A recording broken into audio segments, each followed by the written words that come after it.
to my CDL recruiting office, they had this ongoing film that says, "Come to trucking. There's a big truck driver shortage," and blah blah blah blah. You know, all these people are gonna live. And I was like, "Wow, shit, dang.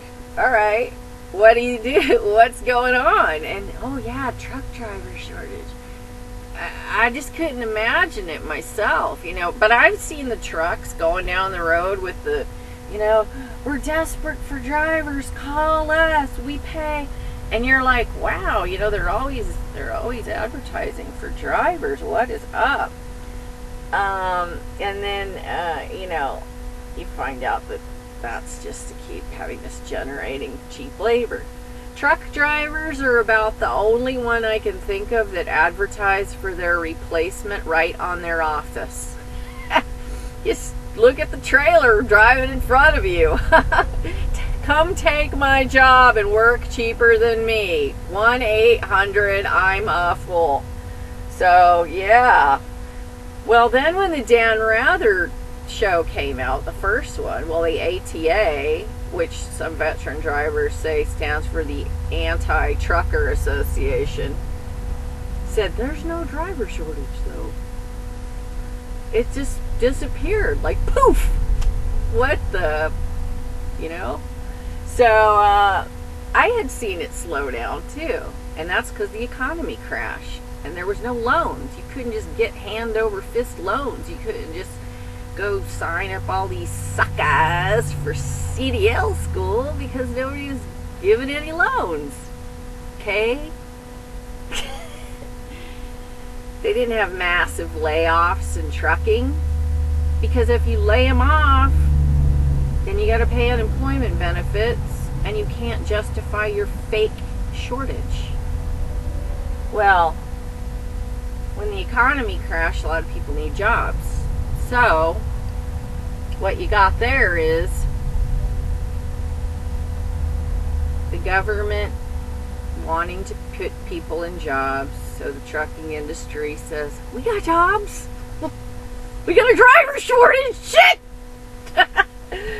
So there it was. It was back. It was back. Now, we do have some new regulations that are getting ready to come into effect called CSA 2010, which I mentioned briefly, and that's like, it's all a whole nother can of worms that, yeah, there's really going to be a driver shortage now, because they're pretty much going to clean house on everyone. It's clear. Now, the only good thing is the carriers are going to be somewhat responsible for some of the stuff they've done in the past, so it's not going to be so easy to abuse drivers anymore. But you need to get aware of the situation, because they will sell you a loan even though you have things that will come back to haunt you later. I've already heard of people not getting their leases renewed because they have sleep apnea, or having to put through expensive sleep apnea testing because nobody told them that this would be an issue coming down the road. So there's a number of things that you should look into. What I also would like you to be aware of our infrastructure that is really a big topic in our government right now, besides the parking issues, which I'll talk about later. They are trying to rehab the rail in this country, and they should. It's old. Okay, Europe's got nice high-speed rail. Our rail system is from the 1800s, basically, and it is a really old, outdated system. Who's the competition of the railroad? Trucking. Who's the biggest customer of the railroad? Trucking. If you look at a freight train, what's on there? Trailers for trucks. So every trailer is a driver. So when you rehab the rail, guess what? You don't need as many long-haul truckers on the road. Now, this is not going to happen overnight. It probably won't even happen in 10 years. But eventually, there's going to be more regional and local trucking, a more hub and spoke system than we have now. So the face of trucking will change. So can you still justify having a 400,000 long-haul trucker shortage for a long-term career? I mean, can you have it both ways? Can you say, oh yeah, we need truckers, when you know that the rail is getting rehabbed, unless they're taking advantage of people and they don't care? So think about those things.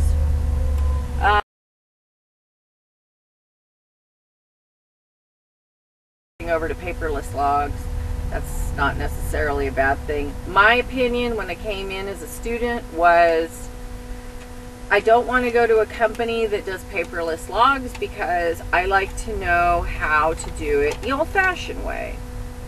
So something of a personal pet peeve of mine is, for instance, I used to be in the hotel industry, and for some reason when the computer shut down, people would always think that you could no longer check people into the hotel. And I would say, well, there was hotels around a lot longer than there was computers, and they were able to check people into rooms back then, so why can't we do it now?